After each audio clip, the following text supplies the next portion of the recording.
Welcome back to the session again. In today's part of the session, let us discuss the chemical parameters which are left out in the previous part of the session. Coming on to the previous part of the session, which we have already dealt on some of the critical parameters, physical as well as the chemical parameters. In today's part of the class, we shall deal with the parameters known for the toxicity and the parameters which are of the importance in the case of the dissolved oxygen content and organic matter also. What are those? Let us get to know. First, let us revise what we have discussed in the previous part of the session.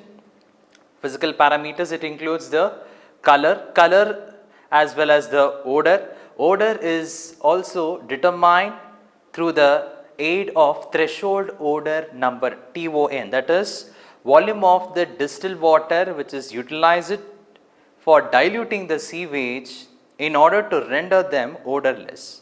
That total amount of the volume of the sewage plus the volume of the distilled water divided by the volume of the sewage or the wastewater which render odorless, that we designate it as the threshold odor number. Okay, clear with that? And the standards that are being described is minimal, which what is the reason here? Because in the previous set of the research work they have carried out by the different governmental as well as the non-governmental organizations, they have made certain empirical works or the studies related to that. Next, moving on to the temperature is also a critical factor. Then we had discussed earlier in the contents of the solids, either it may be a total solids, total volatile solids, fixed solids, all those things. Again, you go for coming to study in depth in the case of environmental engineering laboratory. Getting the point clear with it? Next, I have also discussed the nitrate, nitrogen. What are those contents? Ammonia, nitrite or nitrate content. What are the sources and all? Sulfide. Now, I would like to shed more light related to the sulfide. Sulfate is converted in terms of an sulfide. What is the reason here? It is due to the anaerobic decomposition process, where the stage of anaerobic decomposition is predominant in the wastewater, the color changes and it tends to produce rotten egg odor. And it is also a poisonous gas which is obnoxious in nature, which renders death. Which renders death. What is the reason? It causes asphyxiation, where the exchange of the gases between the oxygen consumption and the sulfide is being replaced by the alveoli diffusion. Thereby, the gases which are originated, especially either in the case of the methane or maybe in the case of the hydrogen sulfide or other toxic gases which are generated from the wastewater, and mainly depend upon the strength or the concentration of the wastewater. Now, let us move on for the next part, that is related to the cations. Cations. What are those cations? Let me write. Maybe chromium. What are the particulars? Source characterization.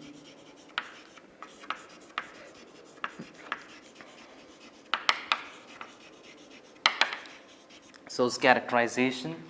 Later, we also have what is the significance and standard limit.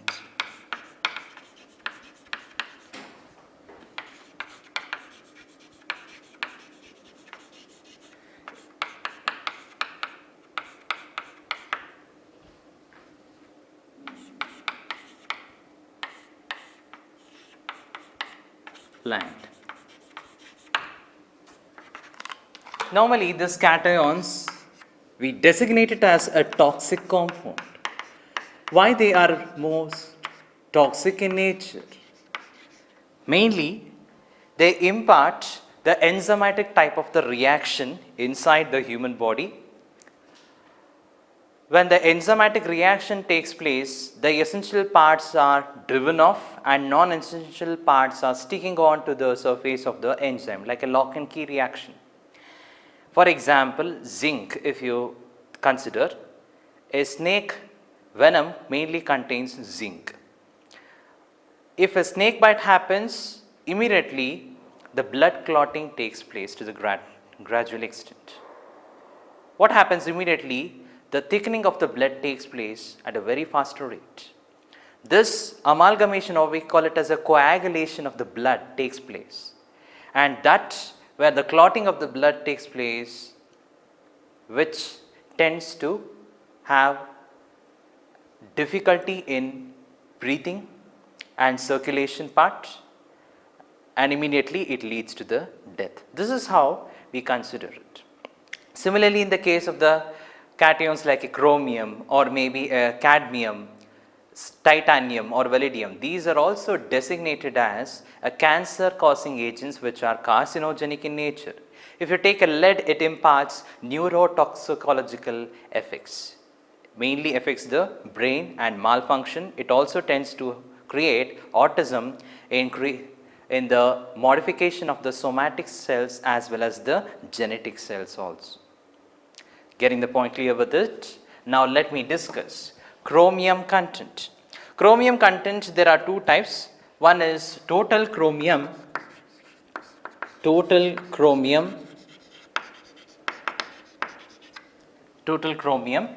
and then we have hexavalent chromium,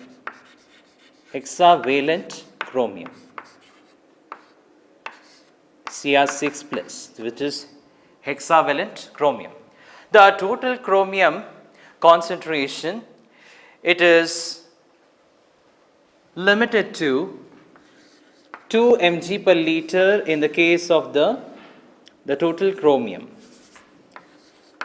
2 mg per liter, whereas the hexavalent chromium, it is less, normally 0.1 mg per liter, and for the public sievers it is 2 milligram per liter. As earlier I have said, the heavy metals or the cations which are having an innumerable effects, either maybe a short term effects or maybe even the long term effects also.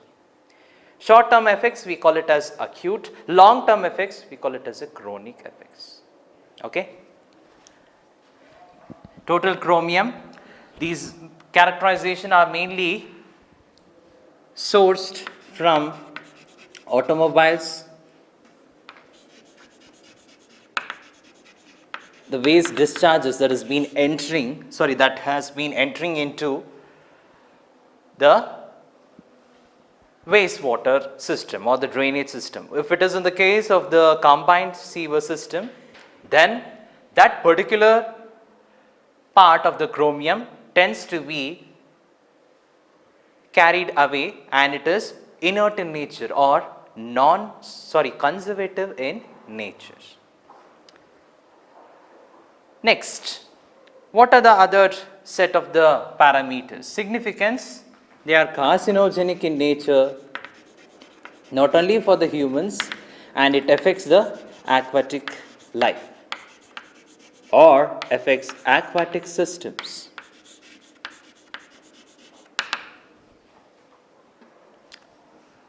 Next, if you take in the case of the copper, lower amount of copper is required in a micrograms for our body in a regular diet content. Even if you take the human body, it consists of a fractional portion of the basis of the small percentile of the gold, silver and a small ranges of the heavy metal ions also. If they are present in excess of concentration, then what we call it as apoptosis or the cancer cells that tends to grow or tend to divide at a faster rate. That uncontrolled division we call it as cancer. Copper mainly it is 3.0 in the inland surface water, and even for the public sewers it is 3.0 and 30 on the surface of the land. Why it is, we will discuss in the later part of the session in module number 3, where you come across a topic known as disposal of the wastewater onto the land or maybe to the aquatic systems or the natural water bodies. Copper, normal effluent discharges or the wastewater discharge, and this copper, it also imparts toxicity.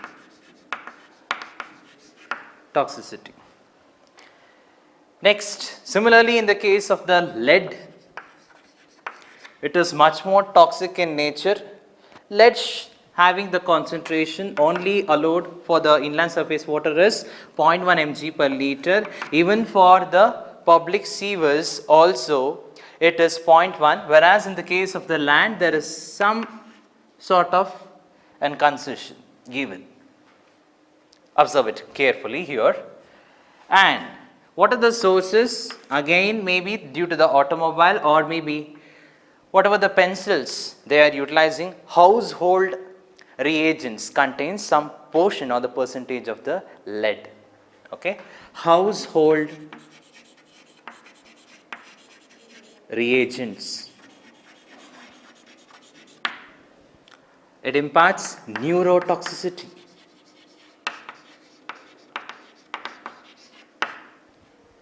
Getting the point clear for this? And next, if you take in the case of the mercury also, what are the sources? Again, the household reagents. We call it as a special category known as household hazardous waste. Those household hazardous waste, if they are improperly disposed onto the surface water bodies, or either in the case of the moving water bodies or stagnant water bodies, it mainly imparts the imbalance in the aquatic ecosystem. Whatever the herbivorous, carnivorous, everything will get affected. Therefore, it increases the biomagnification process. This is a one set of the thing. It also leads to the fish kills.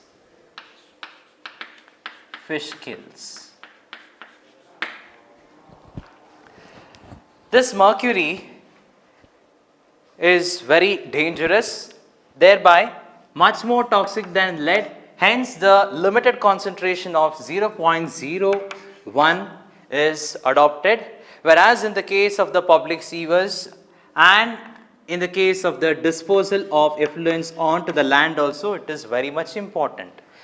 Any of the absorption or the contaminant transport leads to the decrease in the quality of the water, and if the wastewater is continuously discharged for the farming, we call it as sewage farming, it affects the plant uptake of the nutrient along with some of the heavy metal.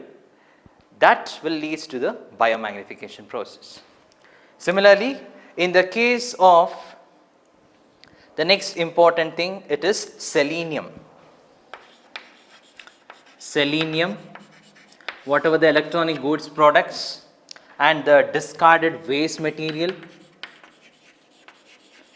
Okay, and this also imparts the toxicity content.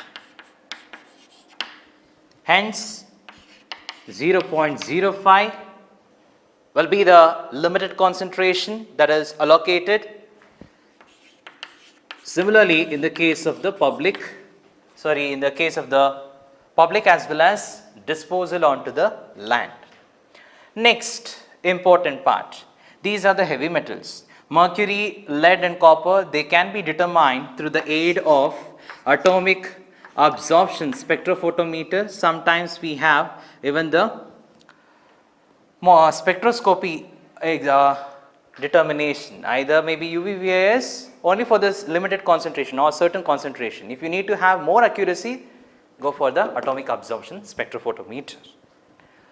Next, zinc. These are certain set of the toxic content. Let me take upon zinc. What happens? Amalgamation with the blood.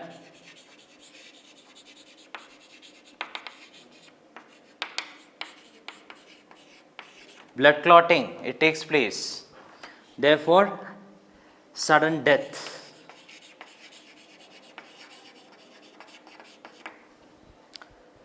Sudden death takes place. Excess of concentration.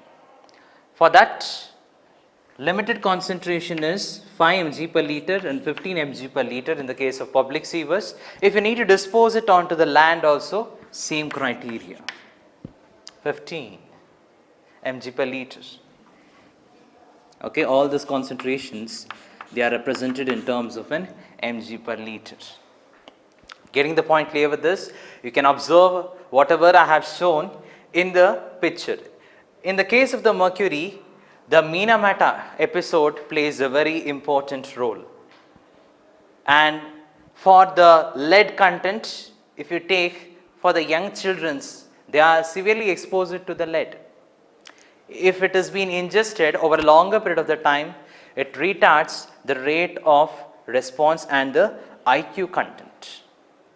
Getting the point clear for this, still more things to be come across. But I think this is enough for you people. With this, the next important parameter, it is nickel and cyanide. Nickel is an element, cyanide it is a different compound. It is carbon and nitrogen content. Nickel is a heavy metal. It is found in all the steel as well as some of the whatever the metals that you are utilizing it, the metallic waste content, if it is being disposed of, maybe in the house itself only or a small scale industries which are present near by the different residential areas, they tend to have the effects upon that. Okay, it is a slow poison. It is nickel. So 3 mg per liter is the concentration. Okay. With this, we have come across for listing out some of the heavy metals, total chromium, hexavalent chromium, copper, lead, mercury, selenium, zinc and nickel. These are the toxic compounds or the heavy metals. Along with this, we have cadmium also. The one last part, cadmium. This cadmium, again the sources is the same.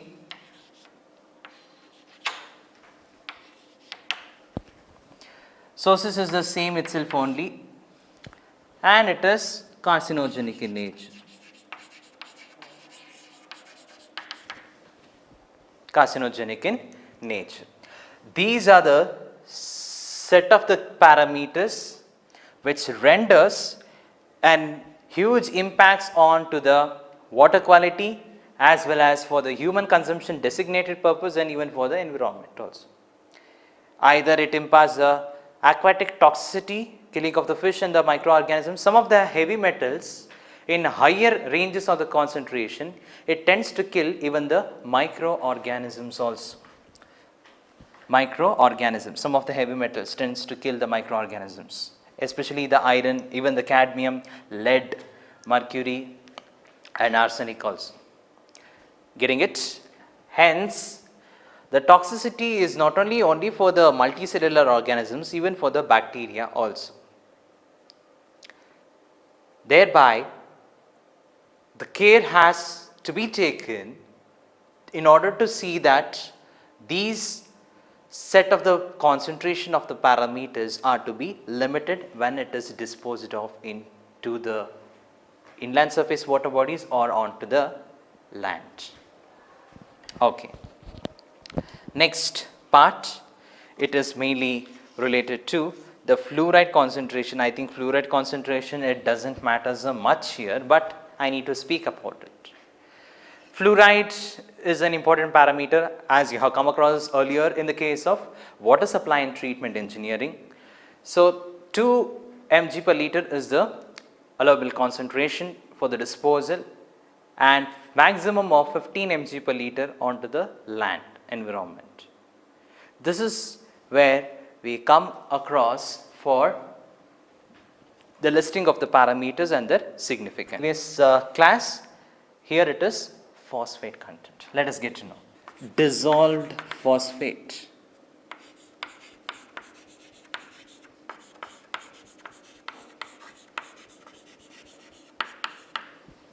What are the source characterization? Whatever you use, the vegetable may be the source of the phosphate content, the cooked items, as well as even for the shampoos which you utilize it, some of the organic reagents, there you come across it. Okay. Source characterization, it is liquids arising from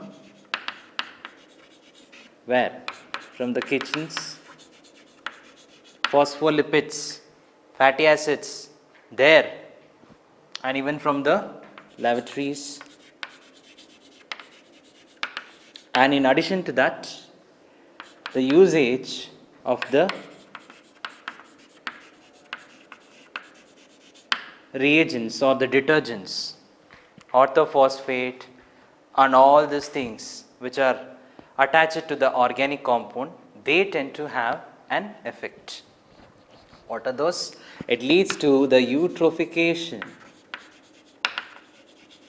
and it is a limiting nutrient also.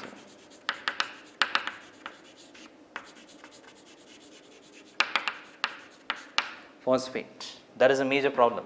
Growth of the excess of the plants and depletion into the oxygen, thereby the DO content decreases. Maximum allowable concentration for the disposal, especially onto the inland surface water, thereby dilution process takes place, is mainly due to the 5 mg per liter. Next, phenolic compounds. What are these phenolic compounds? These phenolic compounds are mainly present in the case of the home cleansing reagents. If you take any Domex or Harpic or any other disinfectant, floor cleaners or everything, at the back side they have given the ingredients. Carefully observe it. This is a task which I am going to give you as an assignment also. Observe the detergents which are utilized in your homes as well as for the washing of the clothes and all. Okay, this is the one thing. Next, second important thing, it is related to the phenolic compounds. Whatever the normal phenols that you use it and phenyl compounds, they are getting transformed into the simpler molecular compounds that tends to impart aquatic toxicity. Okay, it is all the cleansing reagents, cleansing as well as a disinfectant. This is the source already given for you. You need to identify, name it. Obviously, if you know the sources, it is easy to characterize what are the essential components or the constituents that are present.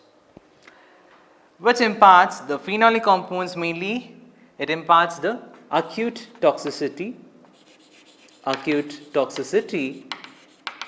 as well as even imparts aquatic life loss. It creates an imbalance in the ecosystem. Humans, if they have consumed it, it is very corrosive in nature. That is the one thing. It is very corrosive in nature. And it is means the odor is only quite different. Okay. Along with the usage of some of the acid, the phenol is also manufactured. Okay, getting the point clear with this. And what is the limited concentration? The 1 mg per liter and 5 mg per liter onto the public sewers as well as the surface water. Sometimes what happens, the range or the concentration, it depends and it varies from one residential house to another. Okay. Along with this dissolved phosphate, phenolic compounds, fluoride. Now, how does the fluoride arises? Mainly whatever the toothpaste that you utilize it in your home, daily routine, brushing the teeth and all, they have added some of the fluoride content in an artificial manner. What happens there? Obviously, whatever the utilization of the fluoride content with a paste containing an organic compound which is mixed, that is also carried in the wastewater. Hence, fluoride concentration, if it is discharged and if it is being utilized for the aquatic organisms also, high concentration for humans only, it leads to the skeletal fluorosis. Imagine what is the condition of the animals, high concentration of the fluoride. Thereby, restriction, it is mainly based upon 2 mg per liter and 18 mg per liter for the public sewers and 20 mg per liter for inland surface water. Obviously, 15 mg per liter, not a surprising issue. From each and every houses, daily all these things are going on and on. Imagine what is the intensity of the concentration that tends to vary when it is reaching to a stage of an outfall or either onto the wastewater treatment plant. Getting the point clear for this? Dissolved phosphate, phenolic compounds and fluoride. Contents: manganese and iron. Iron and manganese, they are usually obtained as a byproduct. Even during the fecal discharges also contains tracer component of iron and the manganese, because blood contains hemoglobin and the discharge concentration is very minute. If there are any of the salt that is present which are originated due to the complex chemical reaction, thereby the release of the iron and manganese takes place. What is the major significance? Manganese, it imparts the bad odor as well as the iron also promotes the growth of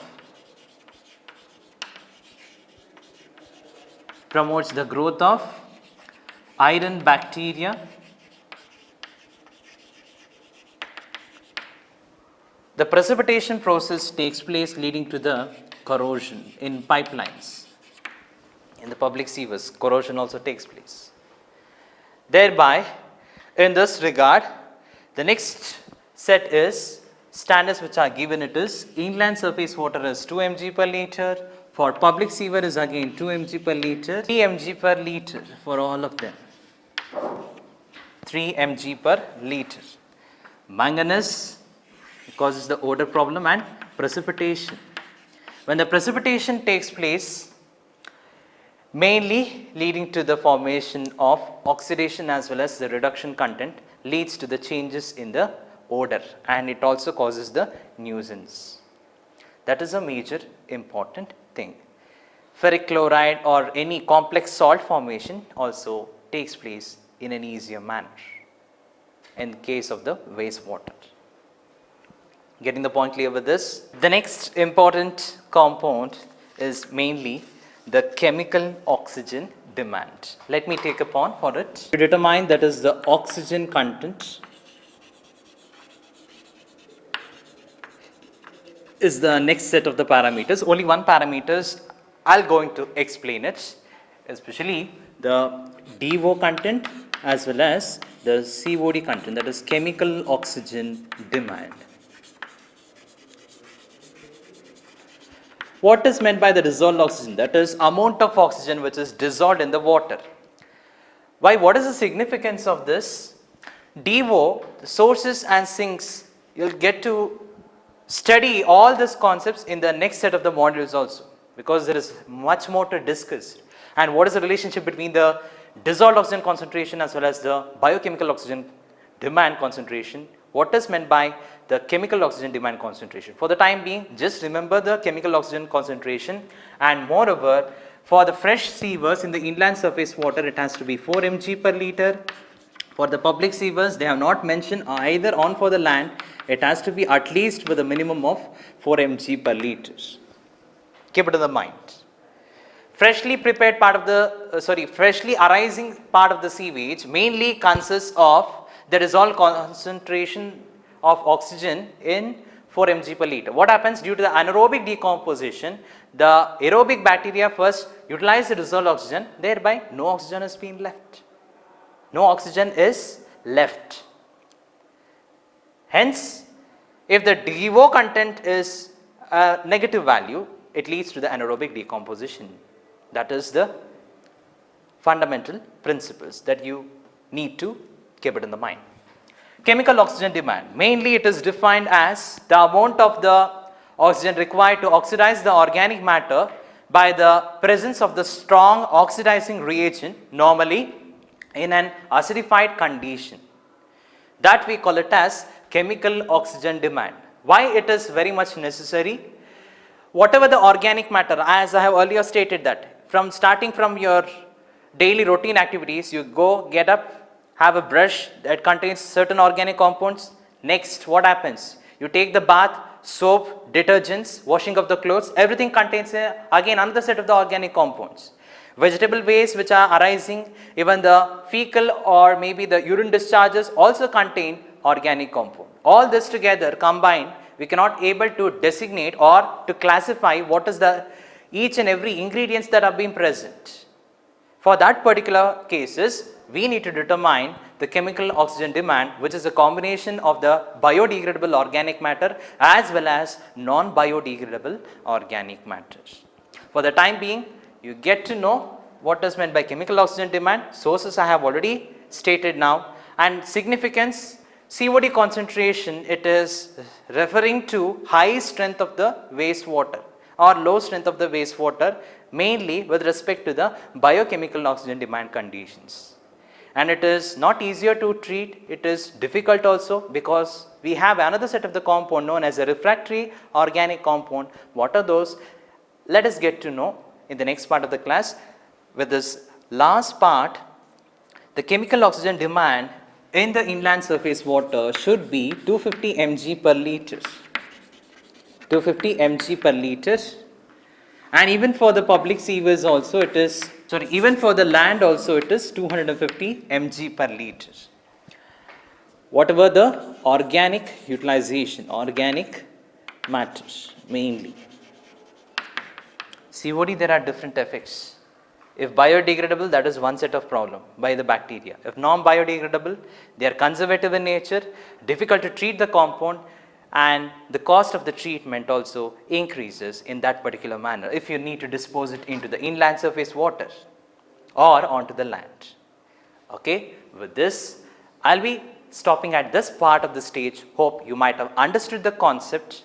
Let us get to meet in you in the next section. Still then, stay tuned and thank you one and all.